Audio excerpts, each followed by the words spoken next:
I tell y'all what's on my mind? Yeah, I'm a deep boy. Yeah, I'm a dope boy. Yeah, Can I'm I get a couple of things off my chest? What's up? What's up? It's your brother, your cousin, your uncle, your nephew, your friend, but I can't be your son as your kinfolk. William Jewell. Wow. Giving you my detail as I articulate.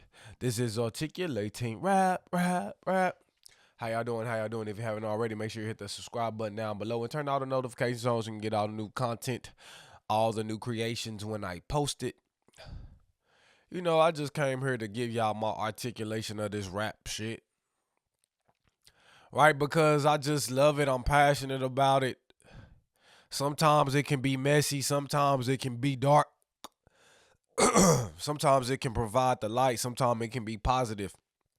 But through it all, you know, it needs to have some analysis, some diagnosis to it so we can really kind of see how we should examine the culture from a bird's eye view and maybe even a microscope lens, because that's kind of what type of eyes I'm trying to put onto it. Right? I'm trying to put on it from a microscopic lens because we got to get up close and personal with it. But sometimes we got to take the personal stuff out, and we know what this weekend is, right? We know what today is. It's the performance. It's the Super Bowl halftime performance.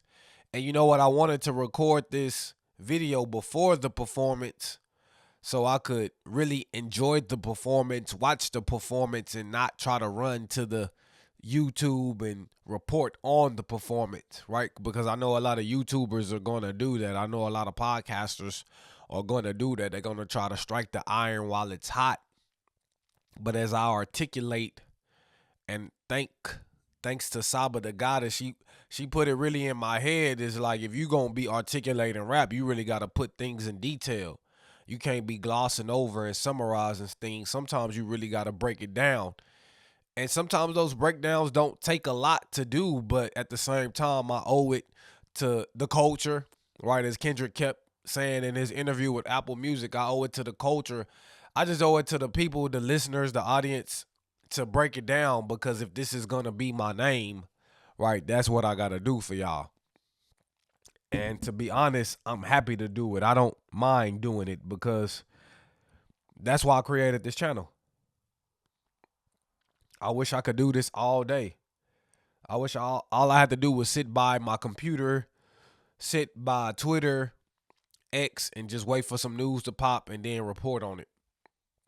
But you know, I'm a father. You know, I'm someone that's quite busy trying to provide. So I'm doing it this way. And the main thing that I got from it is the interview, the Apple Music interview with Kendrick.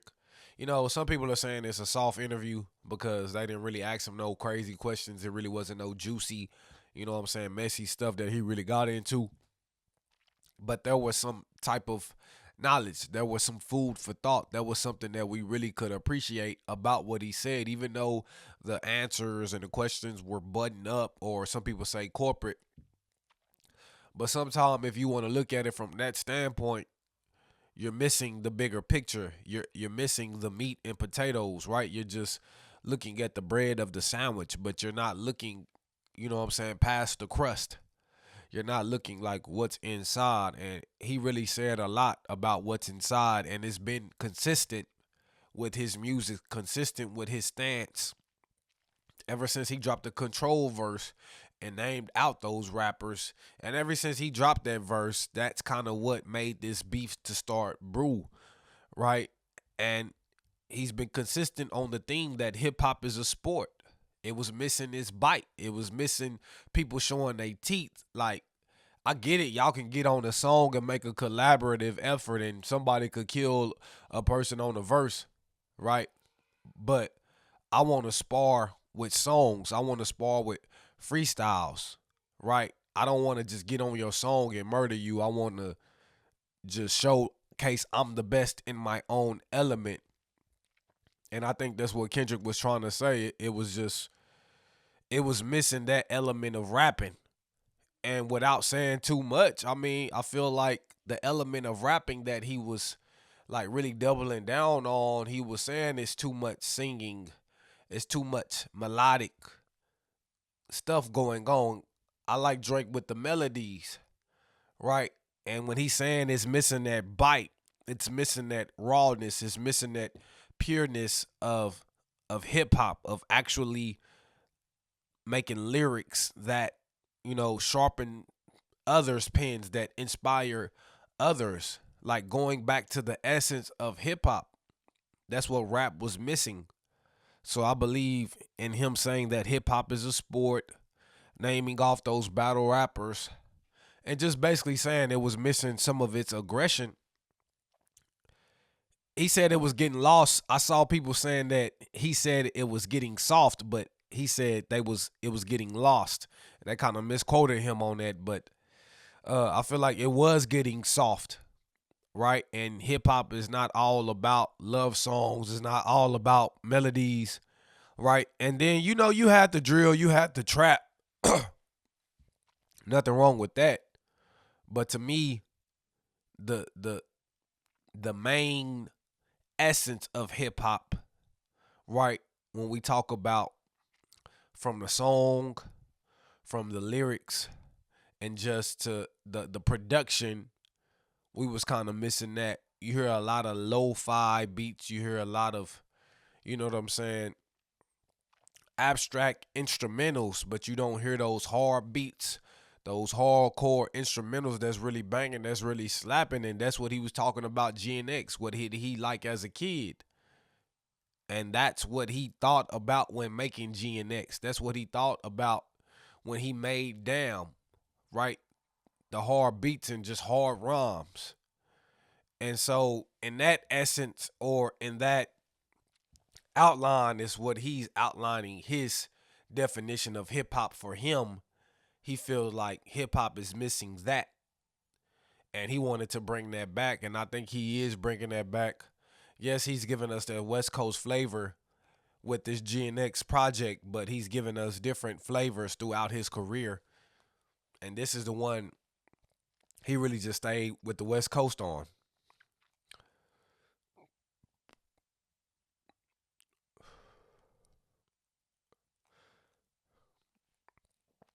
And then he talked a lot about being present.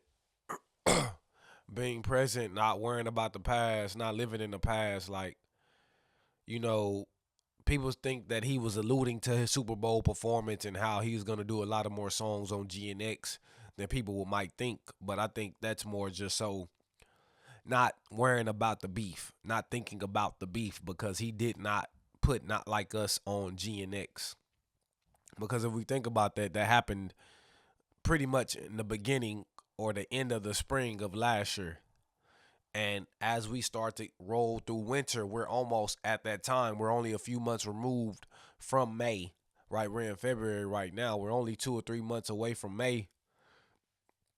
So when we think about it in that standpoint, it's almost been a year since Not Like Us dropped. So he's trying to say he's not really worried about the beef. He's not really worried about antagonizing Drake. He's just trying to stay present, trying to stay current, and trying to stay in a moment. I don't think it means that he doesn't want to play his hits on the main stage. I think it's just more so like moving on from that. He talked about that in the Harper's Bazaar, because sometimes when you lean on those glory days, you're not thinking about like how grateful you should be waking up the next day, right? When you thinking about the past, you're not living in the present. And the present moment is all that matters, because that's all you got right now. And you have to make the most of it. You know what I'm saying? That's why he's not moving around with the phone. That's why he's not good with being on the phone a lot, because when you're on the phone, you're distracted from what's going on in that moment. So I believe that when he's saying that present moment, he's just meaning being fully aware of what's going on right now and just taking it all in, instead of leaning on what he did back in the day, leaning on the Good Kid, Mad Cities, the Dams, leaning on those old projects of what people know him to be from back then. He's wanting to pursue evolution and pursue growth, not only as a musician, but as an executive. And then when he went on how his writing process was when he wrote Reincarnated, right? Just telling the story from a book, right? From the beginning to the climax to the end to the conclusion. Like, how could he, you know, write that? And then once he got the writing down, how do you perform that? And I feel like the performance of it when he thought about that was more so the end when it was him talking to God, right? When it was him talking to God, like the devil, the Lucifer character talking to God and just saying being reincarnated. So I think that was very interesting, kind of like how he broke that down, and we learned something different that we didn't learn before. And then even going on further to outside that Apple Music interview, when we talk about the Timothy Chalamet interview, when he talked about Man of the Garden, and he said every album there's one song he wants everybody to hear, he wants everybody to feel, and he felt like Man of the Garden was that one song. I deserve it all, and he said he really meant that shit.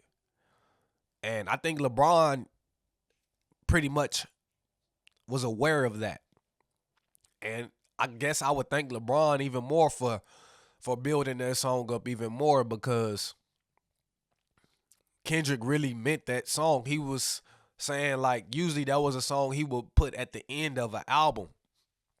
But now where he's at as a musician, as an artist, he's gonna put some of those meaningful songs at the beginning so people can really get it and really grasp it and really hear it early on. Instead of trying to put it on the B side, he wanna put those B sides on the A side and let people know this song is important to him. Excuse me, like damn. I ain't really been talking today, but now that I'm talking, feel like I got a lot of mucus in my throat. Pause. Another thing Kendrick spoke about in that interview is being authentic, right? People can sense your authenticity in the room before they sense fear, or before they sense, you know, your aura. They sense your authenticity. And I mean, I feel like that's very true, because that's why people are drawn to so many social media personalities. That's why people are drawn to so many musicians, because when they hear their pain, when they hear them perform certain songs or make certain content, the aura, the energy in their presence comes off as authentic. And I believe that's the one thing that you can do for yourself, because there is only one you. Only one you. Only person that could be like you is you. So it doesn't matter what other people are doing. It doesn't matter the trends. It's all about following your heart and listening to your mind.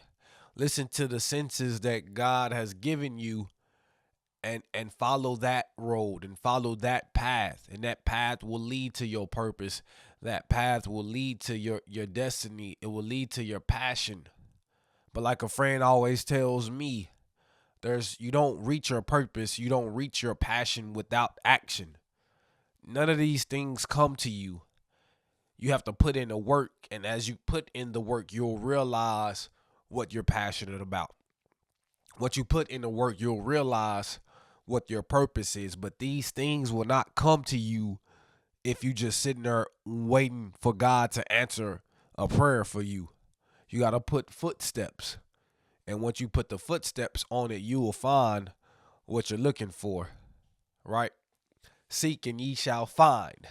Ask and it shall be given. Good measures, pressed down, shaken together, shall men give them to your bosom, right? If that's how the scripture goes. But, I feel like that's very true. That's very true. And then we got to talk about the other side of hip hop. We got to talk about the Australian tour. We got to talk about the guy with the bullet holes in his hoodie and the smoke coming out of his back. We got to talk about the viral freestyle that Kendrick said, aha, I'm bulletproof. like that's resurfacing again and again, because every time Drake does something, it seems like all he's doing is proving Kendrick more right. It seems like he's fulfilling the prophecy of what Kendrick has always been saying this whole time about him. Like everything he does, it just seems like, how did Kendrick get this so spot on? Was he so dead on the bullseye? Like he could have not predicted what he was gonna do after that Not Like Us record did what it did, but for some reason he did. And I don't think Drake is doing this on purpose, because the playbook has already been written to what he would do, or the things that he's been doing. Those things have already been pointed out. But for some reason, like it's still being done. It's still being executed to the T. And this bullet hole hoodie just shows that. And people are saying, why is Drake in Australia? Like, there got to be some type of reason. Like, I think Drake just wants to feel love, right? At the end of the day, right? He wants to go to a place he haven't been before, and he'll know he'll be appreciated for showing up, right? That's what I think. And then he also talked about he wants to have a one-on-one conversation with the fans. He introduced the new Party Next Door album, the collab that he's been teasing for the last few months. Some sexy songs, some sexy sounds for you. But he also said once he's done with that, he wants to talk to the fans one-on-one. He wants to have a one-on-one conversation. And I mean, I don't know how he's going to be able to get this off. I mean, they did drop the snippet. They did drop the vocals, and it didn't get took down. So obviously this music is being licensed the proper way through the proper channels. So we know we probably gonna get this music, get this song, because Party Next Door is signed to OVO, right? OVO is distributed by Warner, right? But Warner and UMG are two separate entities. They're not like Interscope and Republic under the same umbrella of Universal Music Group, right? Warner is its own label, right? And OVO is under that umbrella, because it technically behooves you to have your record label be underneath a different umbrella versus y'all both being on the same umbrella. So I believe business wise, that was a smart thing from Drake. And now he's going to be able to use this to put his own stuff out while this lawsuit is ongoing. And I think once the Super Bowl performance is over with, if Drake doesn't find any way that, or any crevices that he can put more information in there and say he can prove that they did this and did that, I think this lawsuit will be dropped. And then I think that's when we probably will get that one-on-one conversation. And if the lawsuit is not going to be dropped, he wants to be dropped from the record label.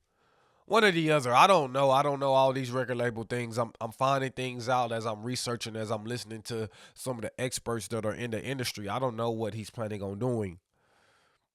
But I just don't like how he's doing his not his label mate, but the Party Next Door.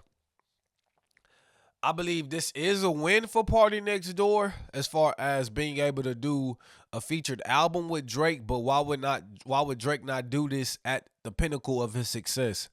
Why would Drake decide to go this route during his downfall? Right? Because he really could have put this artist Party Next Door on. A lot of people have always tied him to Drake and put him with Drake.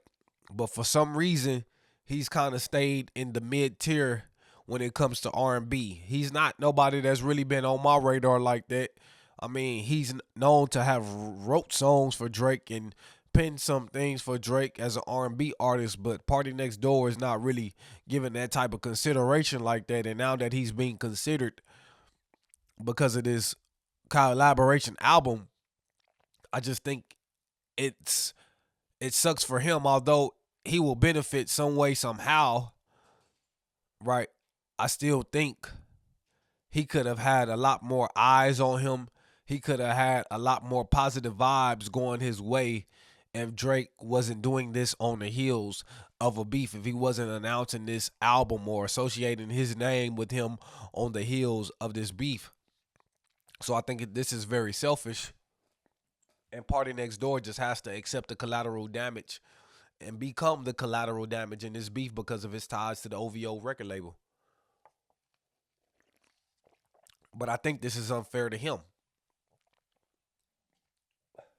But he's going to make some money. He's going to benefit from this. But the only thing about it is, if this album is not good, then what? Then what?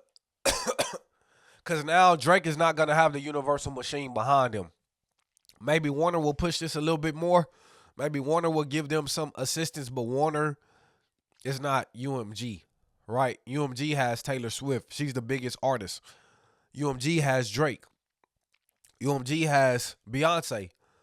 They have all these artists. They have Kendrick Lamar.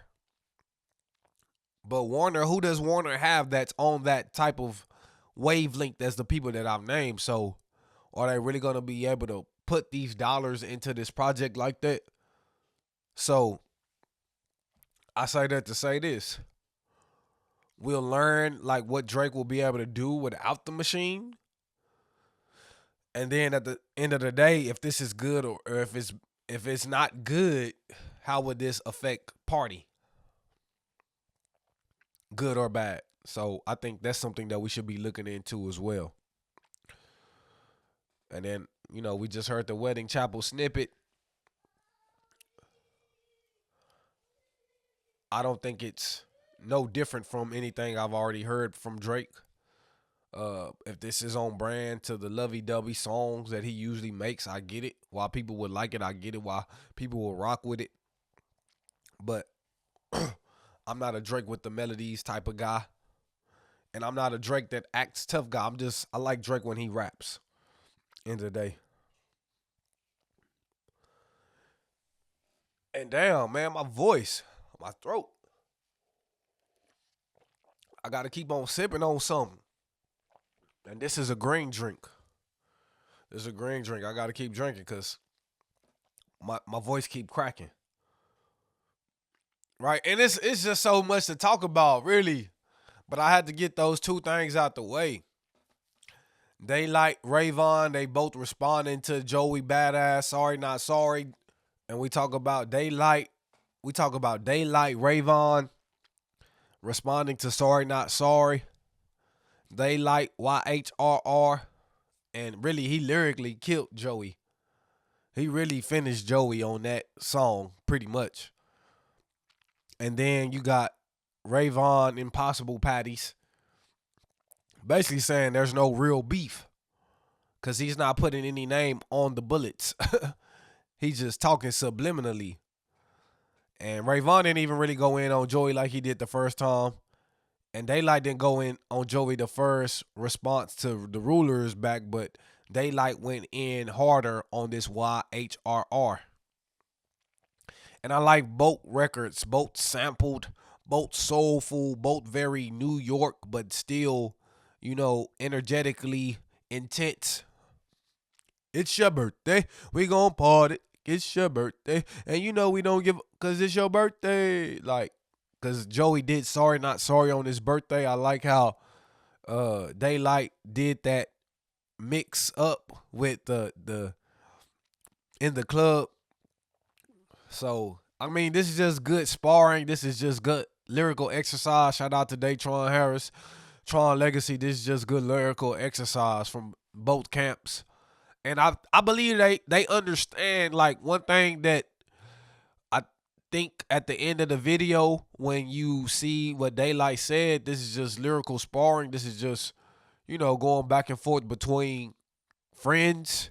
This is nothing real. This is nothing violent. This is just a way to get them exposure, a way to get them noticed, free publicity, free marketing, and pretty much a way to showcase their skill set. Like, I believe Joey could roll out an album to this. I believe Ray Vaughn could roll out an album to this. I believe Daylight could roll out an album to what's going on.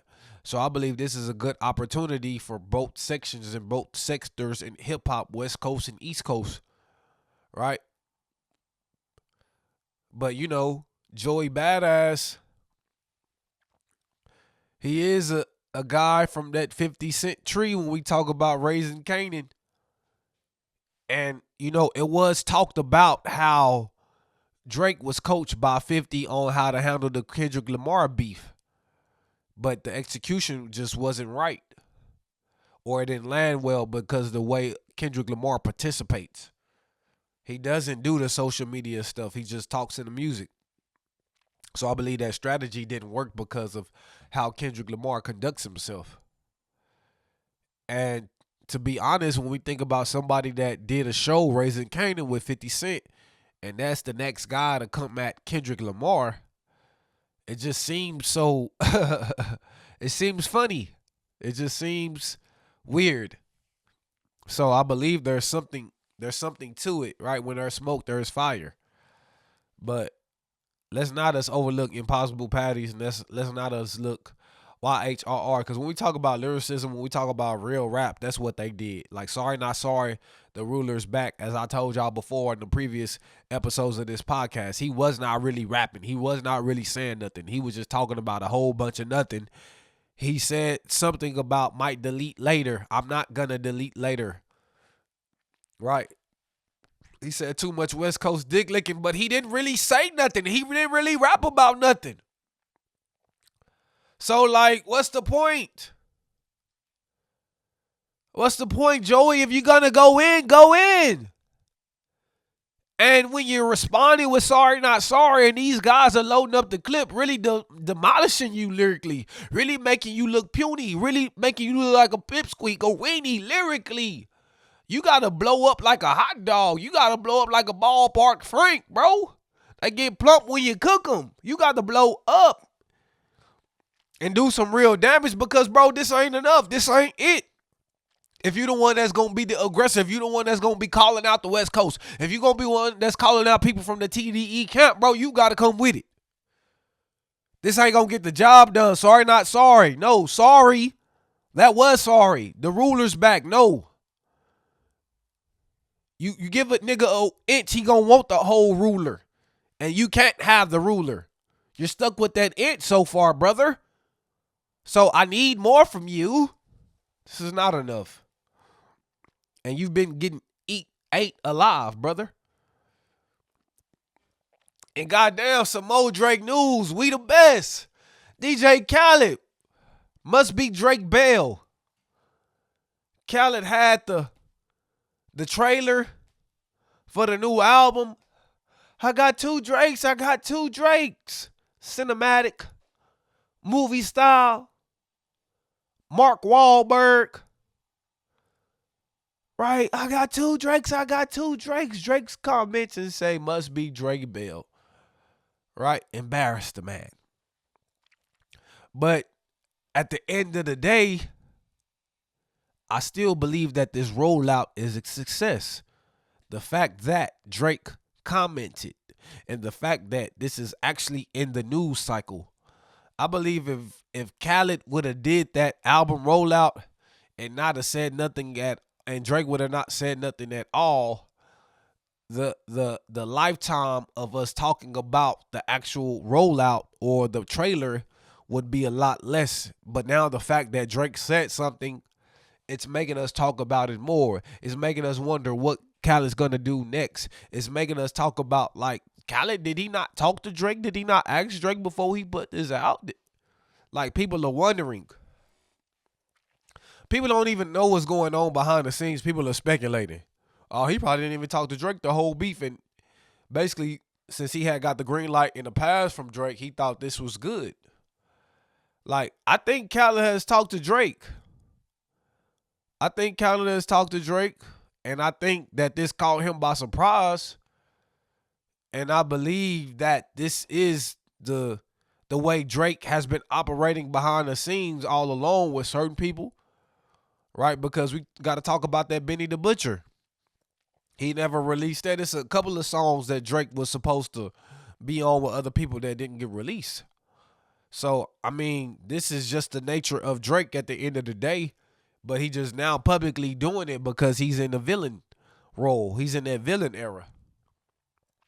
But damn, I can see why Drake said this publicly if DJ Khaled didn't talk to him and he put this out publicly.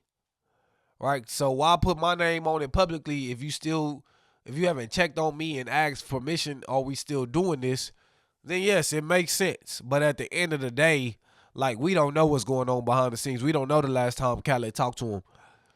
And if Khaled really thinks that this album or these two Drake features or this is important to his album and he knows what Drake went through the beef, I know he's paid attention and he's not checked in and asked if this was good at all. I don't believe that. I don't believe that Khaled did not check in and ask, bro, is this okay?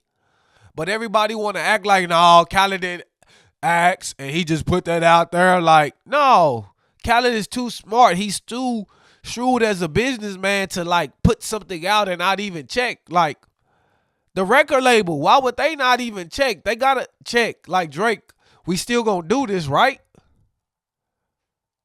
Like, it only makes sense.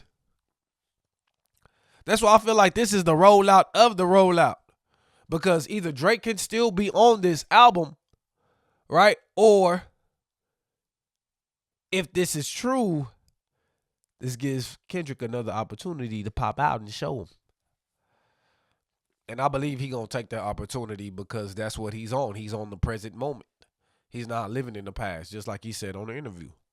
So that's just what I think about that. And then Wayne, the Carter 6 has been announced for June 6th. He did that on this lotion commercial, right? Time sensitive, because people were saying he was sensitive about how he was responding about Kendrick Lamar getting the Super Bowl halftime performance.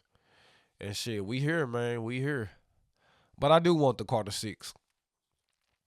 I do want the Carter 6, and just like I told the people on my group chat, we've been waiting for the Carter 6 for so long. And we know the way that Wayne makes music. He can make multiple songs in one day, so no telling how many music or songs he has in this time frame. And then usually what Wayne does, he just puts a lot of songs together on one album. And he kind of treats it like a mixtape, and the album is not curated well. It's not cohesive. It's not put together well. Like we saw that on Funeral. He said, I'm going to do 24 tracks to honor Kobe, but at the same time, those 24 tracks, like, you oversaturated that album. It was just too much songs, and it wasn't put together well. It wasn't carefully curated. So I feel like Wayne can do something. He can do something. He can make some noise if he treats this like an album and not a mixtape. Right? Because I feel like Wayne's been in that mixtape mode for so long that the way he put out his albums is like what he put out with his mixtapes. And he put out just songs he likes and just puts them together and say, here you go. But I feel like some skits are needed like he did with those two Carters. I feel like some type of, some gel in between of the songs to add some cohesion to make them stick together and make them have a great composite. Just make them have just a great structure in between them. Right?